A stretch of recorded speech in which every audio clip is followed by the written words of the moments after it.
તમે જાણો છો કે ભગવાન શિવને કોણે આપ્યું હતું મહાશક્તિશાળી ત્રિશૂળ? અને તાંડવ કરતી વખતે ભગવાન શિવજી જે ડમરું વગાડે છે તે ડમરું શિવજી પાસે કેવી રીતે આવ્યું? આખરે નાગરાજ કેવી રીતે બન્યા શિવજીના ગળાનો હાર? અને શું તમે જાણો છો કે ભગવાન શિવના મસ્તક પર ચંદ્રનો વાસ કેમ છે? તો ચાલો જાણીએ આ બધા પ્રશ્નોના જવાબ આજના વિડીયોમાં. જો તમે મહાદેવના સાચા ભક્ત છો તો કમેન્ટમાં હર હર મહાદેવ લખવાનું ન ભૂલતા.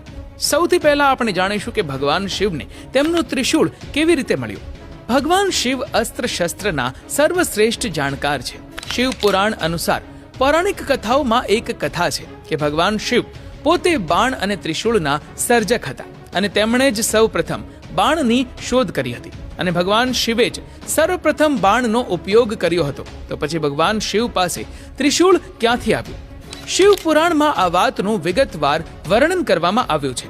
કહેવાય છે કે સૃષ્ટિના આરંભમાં જ્યારે ભગવાન શિવ બ્રહ્માંડમાંથી પ્રગટ થયા ત્યારે તેમની સાથે રજ, તમ અને સત નામના 3 ગુણો પણ પ્રગટ થયા હતા અને આ 3 ગુણો ભગવાન શિવના 3 શૂળ એટલે કે ત્રિશૂળ બન્યા. આ 3 ગુણો વિના બ્રહ્માંડમાં સંવાદિતા સર્જવી અને જાળવી રાખવી શક્ય ન હતી. ત્યારે ભગવાન શિવે આ 3 ગુણોને પોતાના હાથમાં એક શૂળમાં બાંધીને રાખ્યા, જે 3 શૂળ મળીને ત્રિશૂળ બન્યા.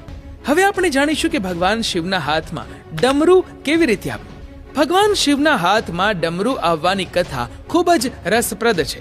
એવું માનવામાં આવે છે કે સૃષ્ટિના આરંભમાં જ્યારે દેવી સરસ્વતી પ્રગટ થયા હતા ત્યારે તેમણે પોતાની વીણાથી સૃષ્ટિને ધ્વનિ આપ્યો હતો, પરંતુ આ ધ્વનિમાં કોઈ સૂર કે સંગીત ન હતું. તે સમયે ભગવાન શિવે નૃત્ય કરતી વખતે 14 વખત ડમરું વગાડ્યું હતું અને તે ડમરુના મધુર સંગીતને કારણે બ્રહ્માંડમાં ધ્વનિનો જન્મ થયો અને એવું કહેવાય છે કે ડમરું સ્વયં ભગવાન બ્રહ્માનું સ્વરૂપ છે.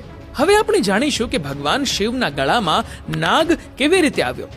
ભગવાન શિવના ગળામાં જે નાગ છે તેનું નામ વાસુકી છે અને શિવ પુરાણ અનુસાર આ નાગ નાગોનો રાજા છે અને તે સમગ્ર નાગ લોક પર રાજ કરે છે.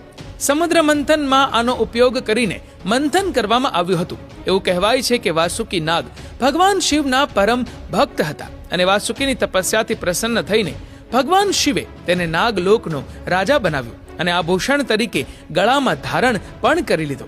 હવે આપણે જાણીશું કે ભગવાન શિવના મસ્તક પર ચંદ્રનો વાસ કેમ હોય છે. ભગવાન શિવે પોતાના મસ્તક પર ચંદ્ર ધારણ કર્યો હોવાની 2 પૌરાણિક કથાઓ છે. સૌથી પહેલી કથા એ છે કે શિવ પુરાણ અનુસાર જ્યારે સમુદ્ર મંથન દરમિયાન ઝેર બહાર આવ્યું ત્યારે શિવે બ્રહ્માંડની રક્ષા માટે તેને પીધું હતું. આ ઝેર તેમના ગળામાં જમા થઈ ગયું હતું, જેના કારણે તેમને